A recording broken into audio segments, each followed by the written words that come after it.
Okay. Okay, so we're ready to start the reading. Again, my name is Francesca Bell, and so tonight we have invited two very important women poets, and they're very important to me, but I think they're also very important to women in general, and men also. But I'm sorry, I'm a little focused on it. I'm probably going to get sued or something. This is on camera. My daughter's going to be telling me I'm sexist, but scratch that. They're important for all of humanity. And so I actually feel like these two women, I think their writing should actually be required reading. It comes from such a deep place in their humanity, and they write about different things, but also some of the same things. And I'm also deeply impressed by both of them. They're both women who write in more than one genre. They teach, they translate, they write novels, they raise children. I mean, I don't manage any one of those things very well. Okay, so we're going to start tonight with Maria Hummel. And I first came across Maria's work because she won a contest that I didn't win. And so I looked her up, and I just fell madly in love with her work. And I ordered her book the moment that it came out. And then I've also read her novel, which is on the back table. It's wonderful. So her poetry collection is called House and Fire, and it won the 2013 APR Honickman Prize. And her novel is called Motherland. Don't you have a second novel, too?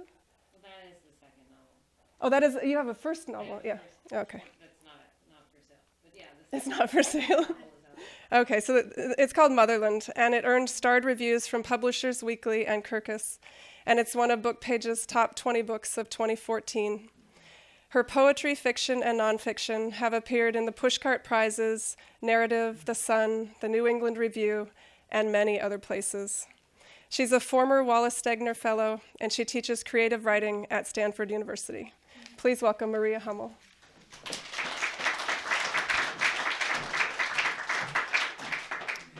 Well, thank you so much. I'm really delighted to be here, and to hear Chana as well. I haven't had a chance to be here before, but I was reading the newsletter, and I got a sense that real dialogue happens here about poetry. So rather than just read, I thought I would also talk a little bit about how this book came about. And about a quote from Akira Kurosawa that has always stuck with me as a writer, which is, to be an artist means never to avert one's eyes. This book, House and Fire, takes as its point of departure a time when my son was seriously ill. He fell sick as a baby with a mysterious disease that caused thousands of bleeding ulcers in his gut and was hospitalized many times before high doses of chemo allowed him to heal, and he finally stabilized on medication and now is a growing 8-year-old. So, but one of the first poems I wrote about those circumstances is this poem, 714B. It was originally called Long Hospital, which if you know UCSF, you know there was a long hospital. We are finally quiet now, my baby son beside me, the machines slipping their spit into his veins. Rain splashes the window, the doctors flash and vanish. His crib foams over with toys. He has nowhere else to play, and I take them out when he sleeps. I hear a distant moan, the nurse's feet rushing, then stuttering before they reach a door. Who wants to open the world in on itself, the sweat, the brick, the body, the same white bed, empty and filling, empty and filling. I don't envy the nurses their jobs. They avert their faces from mine, smiling at this small, limp boy, lifting a rattle for him, setting it down, turning the pages of a book for him, saying, "Where's the baby? Show me the baby." Almost as soon as I finished writing this poem, I knew I could never write another quite like it again. Let me tell you why. I'll take you through the first part slowly. It delivers a situation. We are finally quiet now, my baby son beside me, the machine slipping their spit into his veins. We've got the rain, the window, the crib, the doctors. And then the poem moves its attention to something that's unseen, which is the nurse's feet in the hallway. And as it does so, it raises the occasion of their passing into a metaphor with these questions: who wants to open the world in on itself? The sweat, the brick, the body, the same white bed, empty and filling, empty and filling. I didn't know all the answers to that question, but I knew one answer. I didn't want to open the world in on itself. The thought of it terrified me. The thought of really turning inward and examining how illness was changing us was almost as scary as the illness itself, particularly as the years wore on. And so I went back to the room in this poem, into that crib with the sick baby, with the nurses there averting their eyes. And the poem fundamentally asks for pity. It turns the reader back to the remarkably sad situation the mother that I was had sunk to.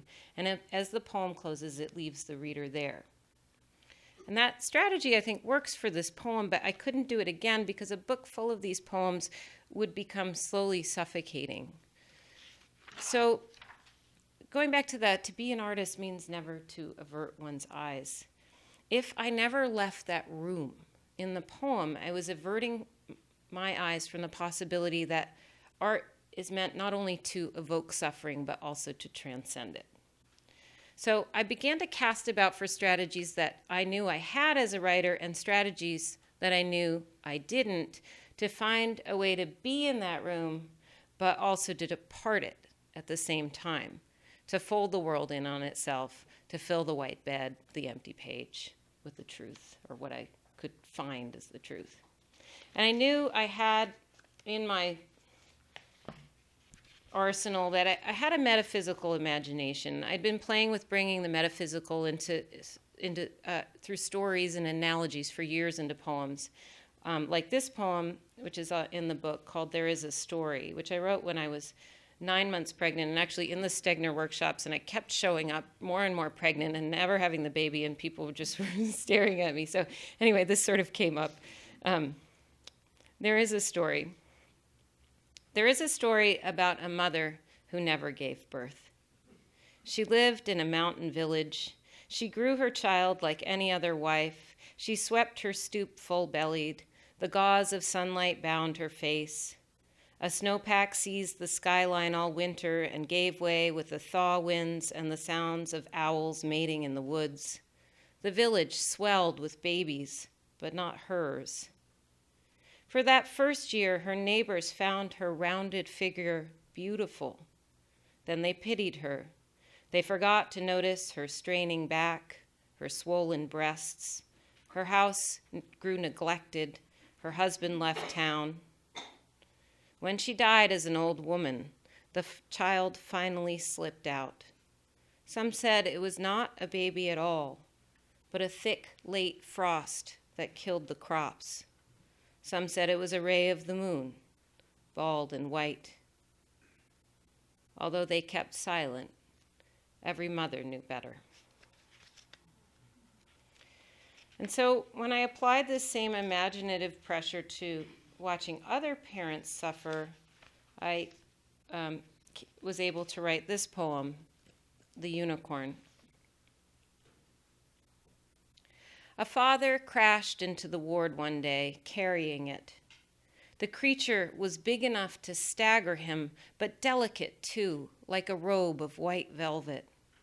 A long gash pulsed at its throat, red soaked the man's hands and wrists. But the unicorn was still alive. Every few seconds its legs shuddered and its head lifted in a movement so musical it reminded me of waterfalls. The horn scraped the paint on the wall. The father kept adjusting his grip, passing his son's room, then ours, all the way to the nurse's station. Each day the doctors in the hall talked longer about his boy's regimen. Just this morning, I heard the word lost. In the father's face, pain was surfacing too fast, like the skinned trees that sled on a spring-swollen river. The animal in his arms fought to breathe. Its white fur glistened. "You got a pot big enough to cook this down," the father shouted at the nurses. "We need to make some medicine." But these poems weren't enough. I was still averting my eyes. Here's that critical stanza again from 714b. Who wants to open the world in on itself, the sweat, the brick, the body, the same white bed, empty and filling, empty and filling? Extended illness, returning again and again to the hospital, had fundamentally altered my notion of time. I no longer believed in beginning and middle and end, and I certainly wasn't living it, and those of you who have lived with chronic illness know what I mean. As we went from medicine to failed medicine and strict diet to liquid diet to total IV nutrition, which meant no food at all, and found ourselves back in the hospital, I was living beginning and middle and middle and middle and middle. And I needed to write poems that spoke to this changing notion of time, that inscribed in their very structure the sorrows and the joy of not forward motion, but of continual return. And so I turned to song forms, like the villanelle and the pantoum first, with their repetitions and their refrains. I had never written much in form before, and I didn't like writing in form, and it made me nervous to try it. But there are times in your life, I'm sure you know, when you have that song hunger and you need music as much as you need sunshine and human touch, and this was one of those times. And so I'm going to read a villanelle and a pantoum and another villanelle. This was the first villanelle that I wrote, called Quiet Hours. How can I get used to this half-lit room, the tubes, the saw-like cry of another mother's child, the kiss of silence later when nurses listen, then drop their eyes, sleep upright? How can I get used to this? I don't miss my innocence, but wish I could remember when I was my mother's child, kissed tear by tear back to happiness. Red bags fill him a seventh time. How did we get used to this? I have another uglier wish, to rip out all the needles, the wires. He'd be my child again for an instant. The hall lights dim. A mother makes lists as her baby screams. A mother lies awake weeping because she is used to it. A mother gives her child a kiss.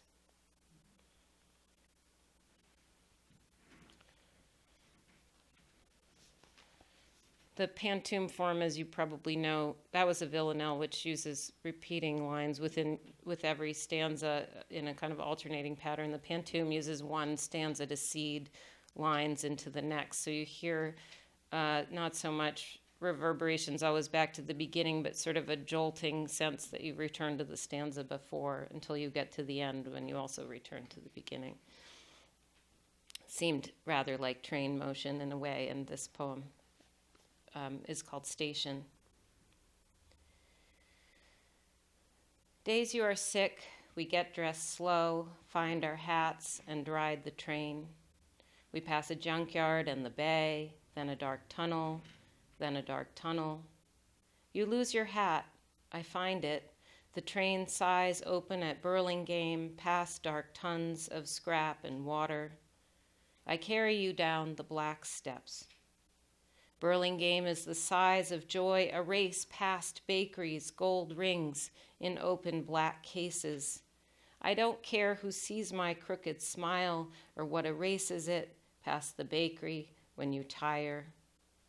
We ride the blades again beside the crooked bay. You smile. I hold you like a hole holds light. We wear our hats and ride the knives. They cannot fix you. They try and try. Tunnel. Into the dark open we go. Days you are sick, we get dressed slow.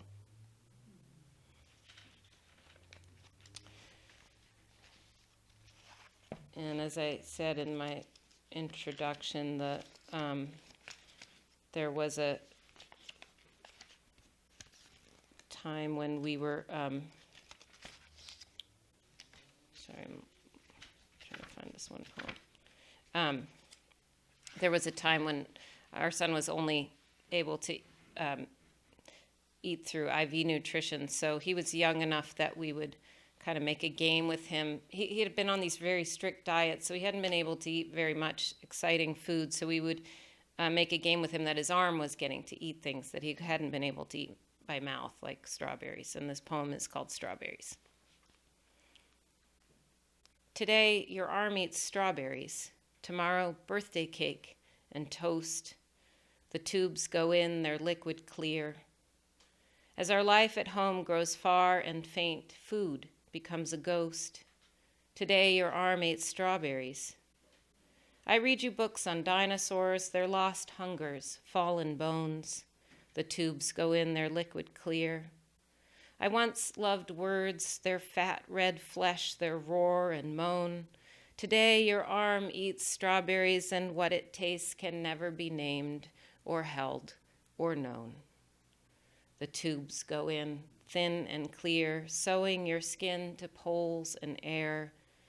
I once loved a meadow, its clear little stream, lying there on my arms, eating strawberries.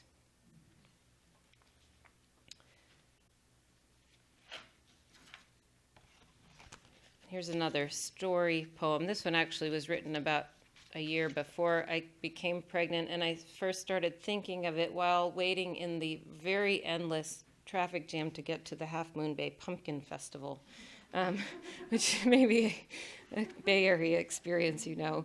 And I just started thinking of all my associations with pumpkins. It's called 1,000 Faces. Might just have a tiny bit of water here. It was originally called Pumpkin with 1,000 Faces, which was sort of an apologetic pun for Joseph Campbell, but you'll see why. In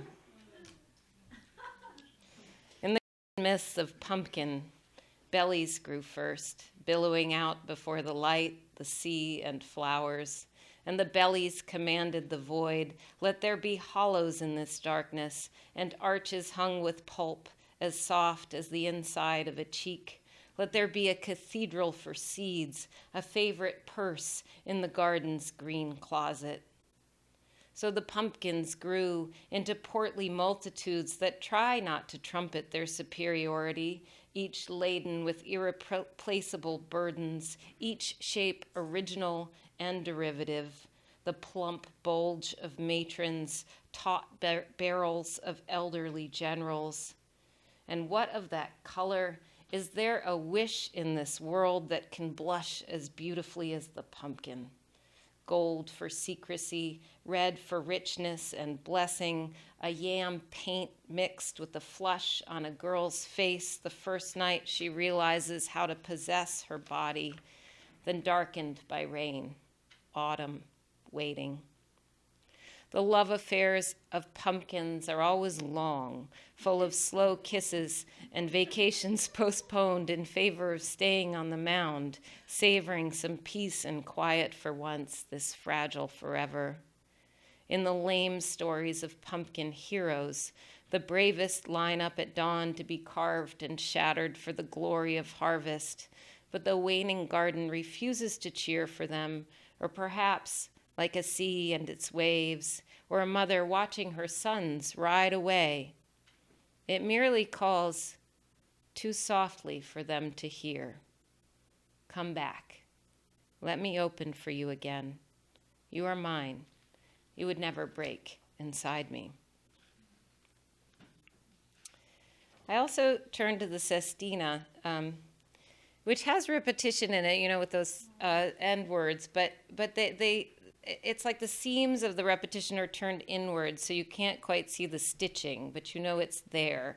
This poem is called Sleep Barnacle, and it was my affectionate nickname for my son who would rise when he was about 3, every night at a certain time and crawl, come from his bed down the hall and into our bed, and then affix himself to the back of my head and hold my hair right there. So I thought of him as my sort of sleep barnacle.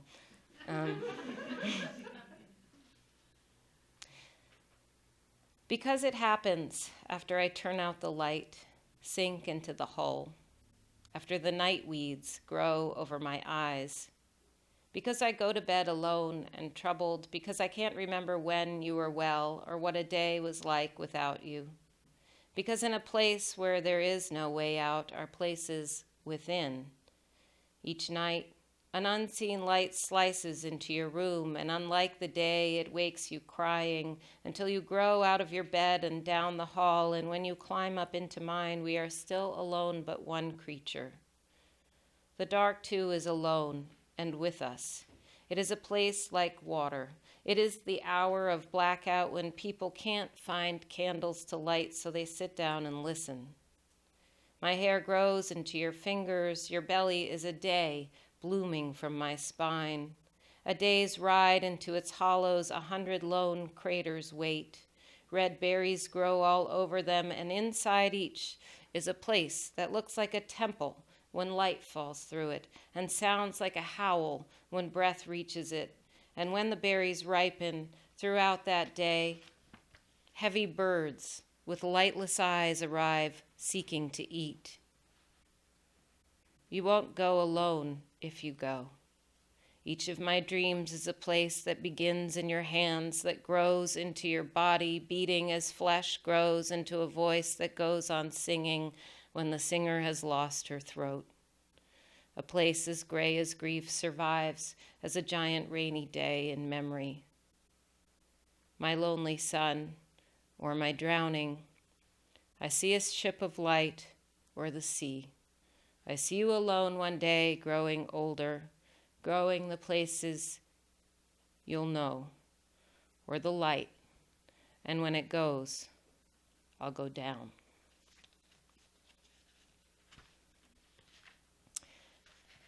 And the last poem I wanted to read from this book was a sonnet, little meditative box made up of questions that my son asked me when he was almost 4.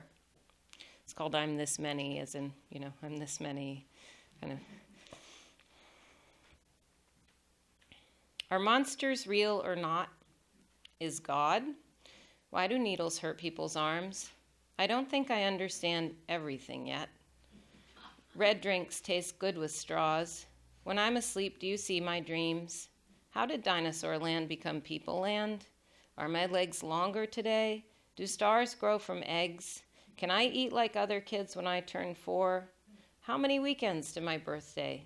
I want a round cake. I want your hair.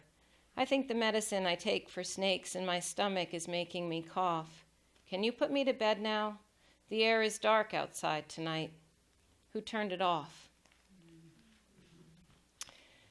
I've been turning away from writing about illness, but I'm still writing about motherhood because I've been fortunate to become a mother to another son, and I'm growing through this early childhood thing again, but with a different awareness. And so I'm going to read this poem, Pink Eye. And a new itch, I guess, too, right? Do you have one on lice? Yeah, right. No, but I have a friend who wrote a really good poem about another friend's kid getting worms. But I haven't had to go there, thank God. Pink Eye. I once feared motherhood would turn me into my mother. It did. Our houses are far apart, but I can hear her footsteps inside mine as I hurry toward my son's cries or dance for a laugh. I know I've broken the same number of glasses this year. I know without counting, drop a translucence, it always smashes. She sleeps a lot and dreams of me in the snow. I sleep little and watch the tree below my window load itself in white. It's choking with blossoms. I'm not one to say it's overdoing spring. I caught my baby's pink eye today. Warm, sticky bees are climbing my cornea. How can blindness look like roses? How can I be so happy and miss her watching me, being me and her, humming and reaching, kissing this child as the walls fold in, the wind passes over. His skin is so soft, it is pollen. Thank you so much. So our next reader is Chana Bloch. And when I sat down to prepare my comments about Chana, it was an act of editing because her accomplishments are so enormous that we would not have any time for her poems if I were to tell you all of them.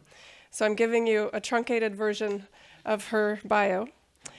So Chana Bloch is the author of many award-winning books of poetry, translation, and scholarship.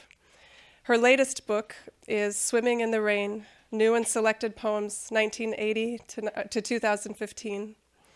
Her poetry has appeared in the Atlantic Monthly, The Nation, The New Republic, The New Yorker, the Iowa Review, the Kenyon Review, Poet Lore, Poetry, Plowshares, Prairie Schooner, Southern Review, and I could keep going, but many other literary journals. And she's also been widely anthologized. She taught at Mills College for over 30 years, and she directed their creative writing program. So please welcome Chana Bloch.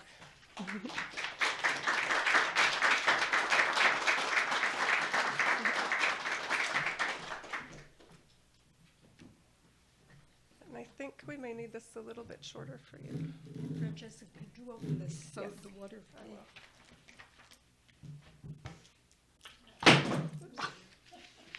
Yeah, I can get that too.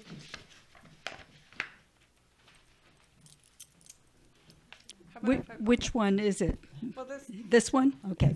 Thank you. Thank you very much for inviting me here. And I was very moved by the wonderful poems of Maria Hummel about illness and about motherhood. I have written about some of the same subjects, and especially the way in which one gets changed by illness. That's something really we need to talk about sometimes. I'll be reading mostly the new work from the beginning of Swimming in the Rain, which came out in January, although I'll read a few poems from Blood Honey and Mrs. Dumpty, earlier collections that are included here, and I'll also read 2 new poems. Some of you may know, in the past 2 years, I've been dealing with an aggressive sarcoma. And I was very happy when Autumn House Press asked me to work on a new and selected, because it gave me some place to put my brain. It gave me something positive to focus on, words and line breaks, and instead of body parts and scans. And I cannot recommend anything better for dealing with pain, physical or emotional. Since the book came out, I've been doing readings with a somewhat different focus for each one. So tonight I decided I would read poems about relationships. Anybody in the room ever had one? So I have to say, although you all know if you know about poetry, my poems draw on my life, but they are not true confessions. I've always given my imagination free rein to alter the facts in pursuit of the truth. So I'll start with the relationship that for me began it all, my relationship to my parents and theirs to each other. And it's called A Marriage. Theirs was the one with the noisy bed springs. How does a child solve a riddle like that? Scritchety screech. Are they fighting again? Theirs was a marriage of drums and cymbals, a clashing and carping, nagging and clamoring, performed day in, day out. Your mother wanted me dead or alive. His story of the year they met, retold in the cancer ward. He was teasing her. She was laughing too, and I looked away as if I'd caught them in the act. Out in the corridor, she outdid his story. Daddy wanted to make love. I told him, "Honey, you're back." You know what your father answered? "There's nothing wrong with my front."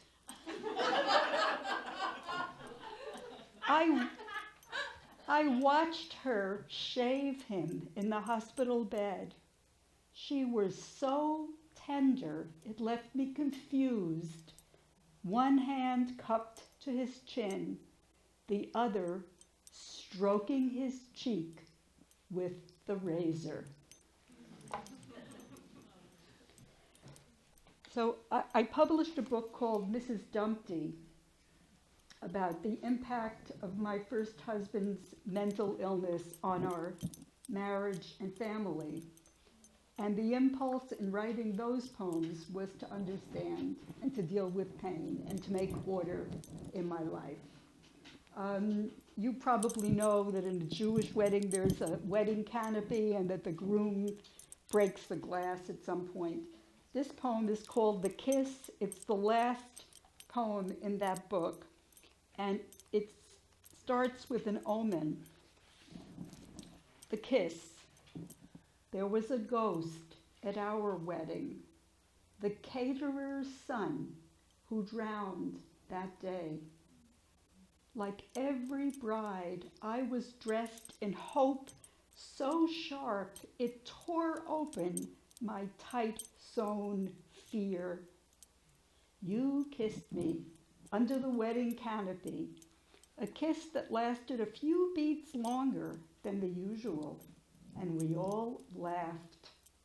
We were promising the future would be like the present, even better, maybe. Then your heel came down on the glass. We poured champagne and opened the doors to the garden and danced, a little drunk, all of us, as the caterer made the first cut, one firm stroke, then dipped his knife blade in the water. Poetic license. Actually, the caterer's son got shot that week, and I changed it to a drowning for the reason of the wedding cake and that dipping the knife in the water. So this one is called Act One. It's from the same book, near the beginning of the book. And it's about another omen. On our honeymoon, we went to see Hedda Gabler. We were in London. And the title role was played by Maggie Smith. She's a comic actress, but she played Hedda Gabler, so it had me at the edge of my seat.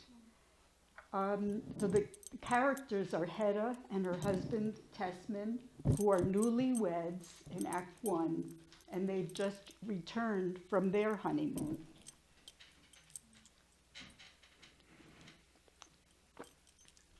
Act One. Hedda Gabler is lighting the lamps in a fury. From the front row center, we see the makeup streaking her neck, little tassels of sweat that stain her bodice.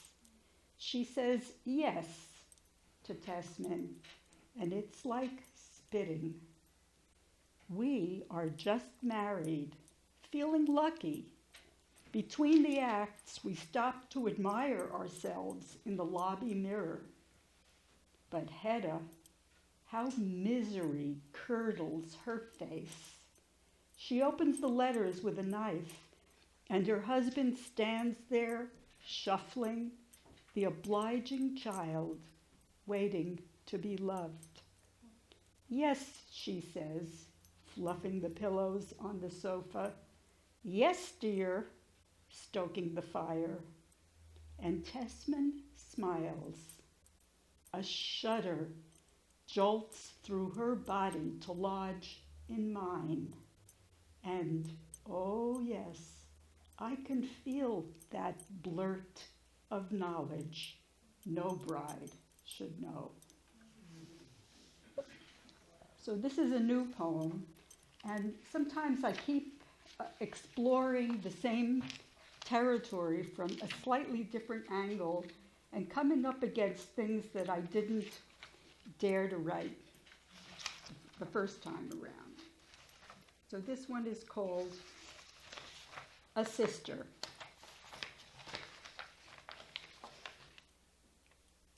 The women who slept with my ex were nondescript, except for the one who called herself a sister. What was in it for her? I mean, for you, little sister. He needed a third, a you, a secret to steady himself. Balancing on two pegs requires a skill he never mastered. But you, what did you want with your pickers and stealers under the tent flap? To know without being known? What's new, you write? Just this. Now I know I plan to take my time deciding whether to have the last word or the last silence.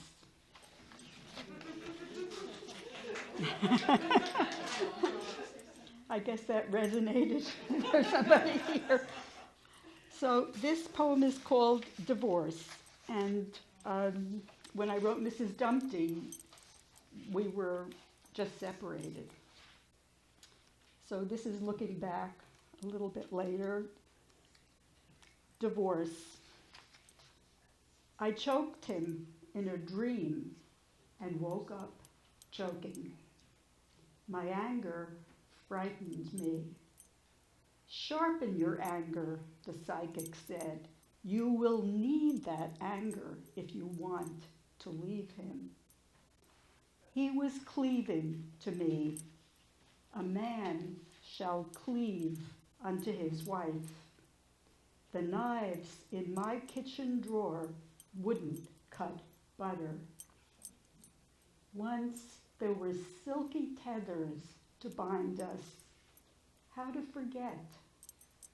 I needed a blade so sharp it could slash whatever lived between us.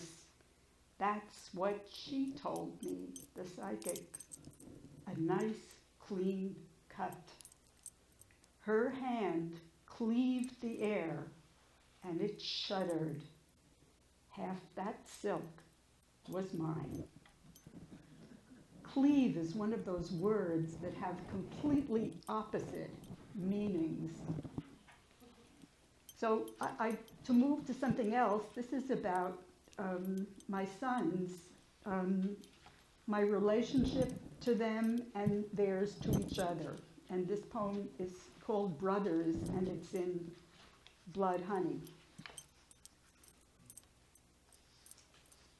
And when they were young, I used to read them stories about Baba Yaga. Does anybody know? The Russian witch who lived in a house on chicken legs. So this poem draws on Russian fairy tales, but also the biblical story of Abraham and Isaac. Brothers. When I was the Baba Yaga of the house on my terrible chicken legs, the children sat close on the sofa as I read, both of them together, determined to be scared. Careful, I cackled, stalking them among the pillows. You bad Russian boy, I eat you up! They shivered and squirmed, my delicious sons, waiting for a mighty arm to seize them. I chased them, screeching down the hall. I catch you, I eat you! My witch blade, hungry for the spurt of laughter. What stopped me? Even as I lifted my hand, the stricken voice that cried, "Eat him! Eat my brother!"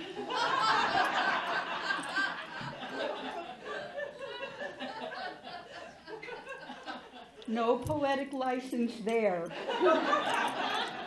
Fact. Fact. This poem is called The Seductions of the Golden Moon, and it's an elegy for a failed relationship. But actually, I've combined a couple of relationships in this poem. The Seductions of the Golden Moon. In bed with him for the last time, I was busy previewing memories. The way he said, "Let's go upstairs, The way his whiskey drawl quickened when he said it. Or the winter solstice when the moon was beaten gold, gorgeous as Agamemnon's death mask. It was larger than usual, he told me, closer to the earth. The beginning was easy, following the star chart in the palm of the hand. He traced my lifeline to the blue in my wrist, the shiver in my arm. Almost at once, the middle got underway. Prickly intimations of the end, which, as it happened more than once. We need distance to see a dead thing whole. Now it's scrubbed clean as a plot summary. The messy elements were mopped up by the universe. I've written quite a few poems about my difficult times with my mother.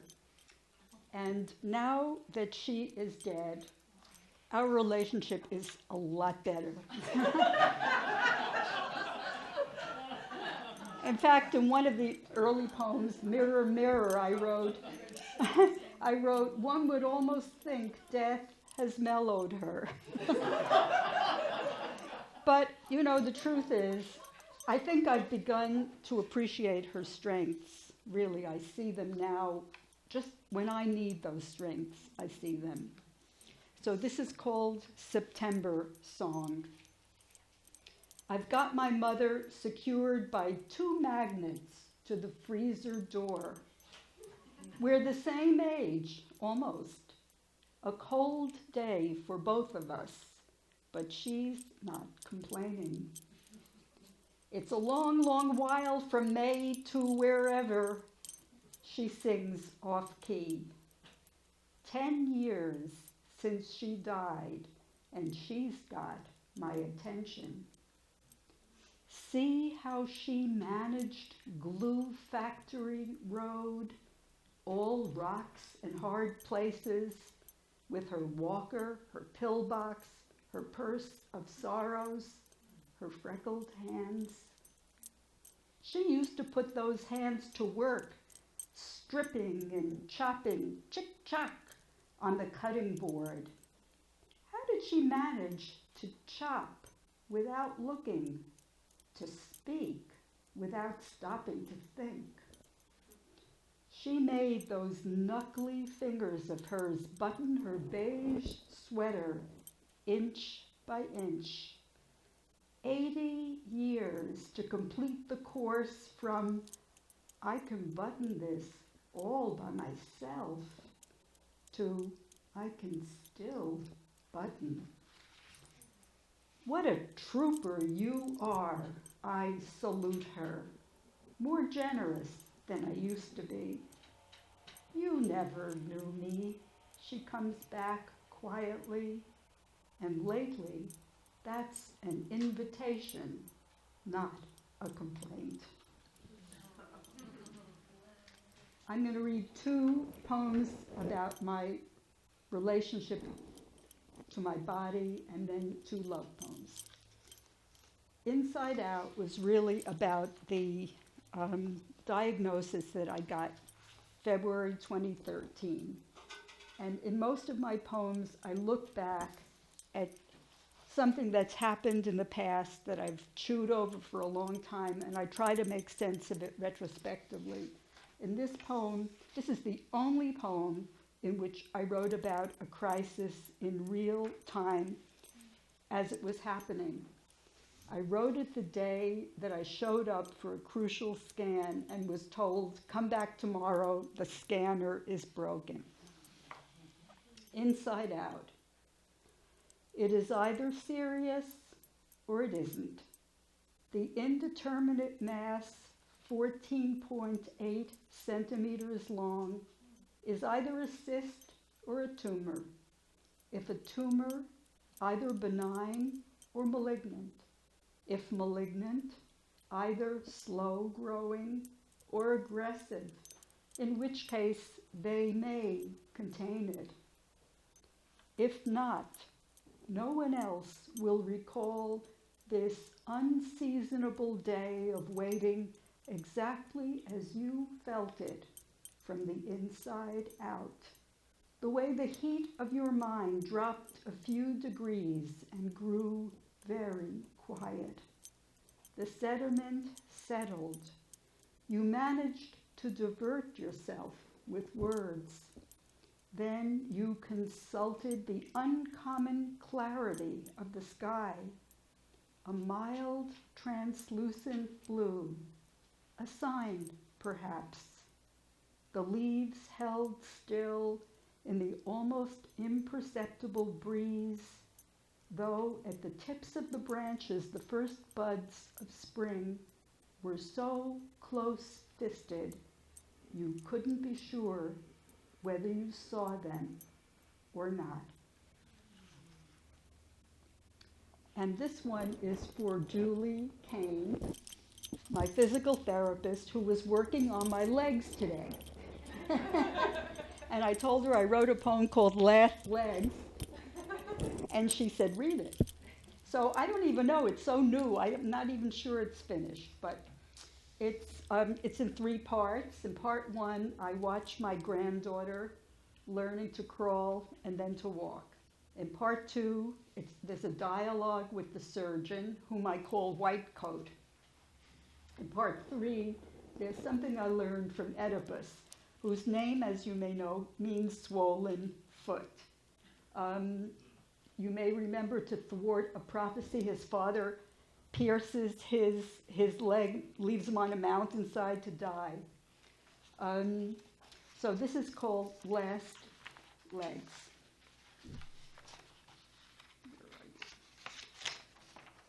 Last Legs, 1. Crawling the room on all fours was yesterday's news. Now the animal child is on her first legs. Down on her butt and up she rises, a biped, one of us. 2, in the recovery room, I cried, "My leg." "Touch it," said White Coat. "Look at it, stroke it. Let your brain know it's yours." It can't feel a thing except for this piercing, this phantom pain. You'll get used to it. You're lucky. You'll probably die of something else.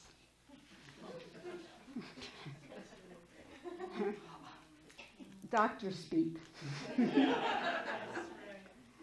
3, if fate is a riddle, Oedipus of the swollen foot taught me an answer. Upon 3 in the evening, 1 of flesh, 1 in a brace, 1 of metal, I hobbled toward my destination, my cane mindful of every crack in the sidewalk. And I'll end with the 2 love poems, and they were written for my husband, Dave Sutter, who enabled me to keep going. So the first one is called Happiness Research, And are you also, like me, a goner for those articles on happiness research and where it is and what it is? So it's everywhere, and I can't help reading those articles. This poem is based on a review article in the New York Review of Books, Who is Happy and When? About a book by a moral philosopher. And 2 quotes in the poem come from that review. Is there more to happiness than feeling happy? And even in the slums of Calcutta, most people describe themselves as reasonably happy. Happiness research. Oh yeah, there's another word I have to explain. The poem starts out with the word rain, R-A-I-N. You know, it's that stuff that used to fall from the sky. That's what rain is. Happiness research. Rain over Berkeley. The birds are all out delivering the news. The evening is wet and happy tonight. Is there more to happiness than feeling happy? The moral philosophers inquire. Research has shown if you spot a dime on the sidewalk, you're more likely to tell the professor your life is fine, thank you. The effect generally lasts about 20 minutes. Scientists are closing in on the crowded quarter of the brain where happiness lives. They like to think it's hunkered down in the left prefrontal cortex. Even in the slums of Calcutta, people on the street describe themselves as reasonably happy. Why not be reasonable? Why not in Berkeley? Why not right now, sweetheart, while the rain is stroking the roof? The split-leaf philodendron is happy to be watered and fed. The dress I unbuttoned is more than glad to be draped on the chair. And this one that I'll close with is called The Joins. Does anybody know what kintsugi is? Have you heard of it? It's a Japanese art form, mending precious pottery with gold, actually with a lacquer resin that's laced with gold. And this practice honors the history of a cup or bowl that gets broken instead of attempting to disguise it. And sometimes the repaired bowl, you can just Google it, Kintsugi. If you Google it, you will see beautiful examples online. Sometimes the repaired vessel is more beautiful for having been broken. The joins. What's between us seems flexible as the webbing between forefinger and thumb. Seems flexible, but isn't. What's between us is made of clay, like any cup on the shelf. It shatters easily. Repair becomes the task. We glue the wounded edges with tentative fingers. Scar tissue is visible history, and the cup is precious to us because we saved it. In the art of kintsugi, a potter repairing a broken cup would sprinkle the resin with powdered gold. Sometimes the joins are so exquisite, they say the potter may have broken the cup just so he could mend it. Thank you.